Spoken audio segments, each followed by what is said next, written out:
Good day. So today we will talk about organizational development or the OD interventions.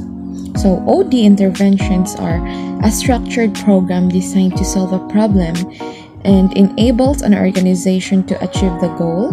And these intervention activities are designed to improve the organization's functioning and enables manager and leaders to better manage their teams and organization cultures.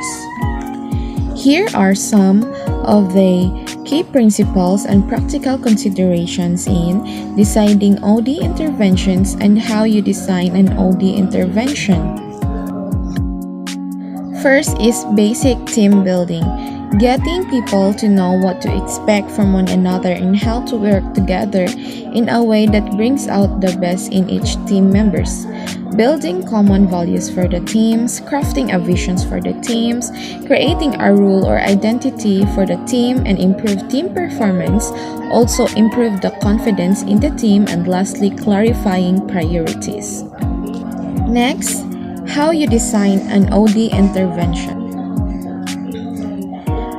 An organization should be able to identify the kind of OD intervention required first, and once the intervention is identified, the organization should then plan to address or eradicate the issue at hand in an effective manner. Now it's time to diagnosis. In this process, we identify the intervention and establish the root cause of the issue. Next is designing intervention.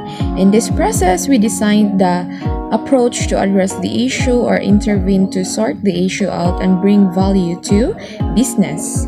Next is the leading and managing change. Here, we establish a focus group with management, buy in and implement the design interventions. We transform an organization. For many corporate leaders, organizational change is a top concern. Smart managers are constantly on the lookout for methods to improve organizational effectiveness and fortify business culture. This work is especially important during periods of transition like the one we are currently going through as a result of the pandemic. So, additionally, this is the point at which organizational change starts to influence longevity, or what we call organizational transformation techniques can give your company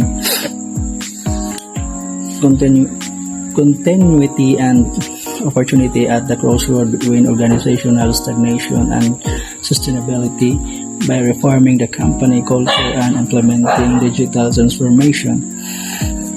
I will change organizational processes and workflows to make them more flexible, effective, and agile. So, for instance, being at the forefront of technology advancement and keeping up with them are both part of digital transformation. So, by lowering the time and expense required to complete activities, the appropriate technology may provide any firm a competitive edge. It needs agility and responsiveness to workforce, technology, and industry trends in order to transform a business and pivoting as necessary. The organizational culture must be flexible to get everyone where they need to go while upholding and underlying values that give it its distinctive identity.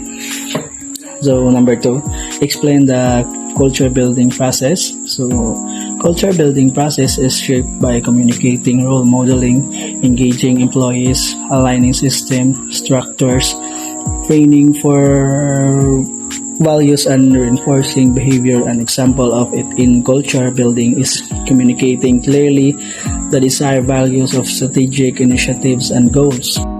Are the cultural realities that must be considered when conducting the mentioned interventions in the Philippines.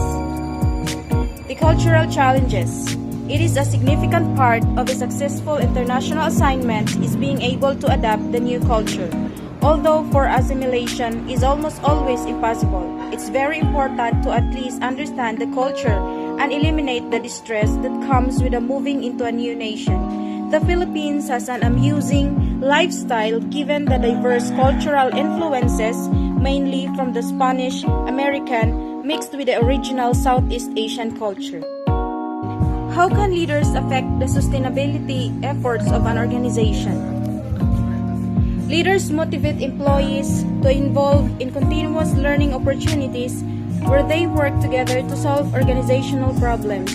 In addition, leadership practices are vital indicators to employees believe in the organization's commitment to sustainability. Furthermore, leadership fosters learning which results into improved performance. Describe the concept of the use of self in organizational development practice. Discuss how understanding of this concept is critical in organizational development practice. Organizational development scholars use of self as the ability for consultants to use their self-awareness, self-behavior, and self-efficacy for maximum effectiveness and synergistic relationships in a consultant-client management. Use of self is a critical tool at the disposal of an organizational development practitioner, which would allow them to really build meaningful connect with a client and enable them to have much more deeper and extensive understanding the issue at hand. Give an example of transactional leader. Example of transactional leader is coaches of athletic teams. These leaders motivate their followers by promoting the reward of winning the game. They instill such a high level of commitment that their followers are willing to risk pain and injury to obtain the results that the leader is asking for. How can technostructural intervention create a holistic impact in Filipino organization? Cite one example. The technostructural intervention impact in Filipino organization is that work is organized in a way that generates high level of employee fulfillment and productivity, with formal structure supporting changes in goal setting, reward system, and work environment with best performance management practices. It can also have a big impact in global market and in the environment. An example of a technostructural intervention is structural design. What differentiates the human resource management function from HRM interventions? The human resource management functions are planning, controlling, directing, and organizing company activities, utilization of workforce recruitment and staffing, while HRM interventions targeted at developing, integrating, and supporting the employees in an organization.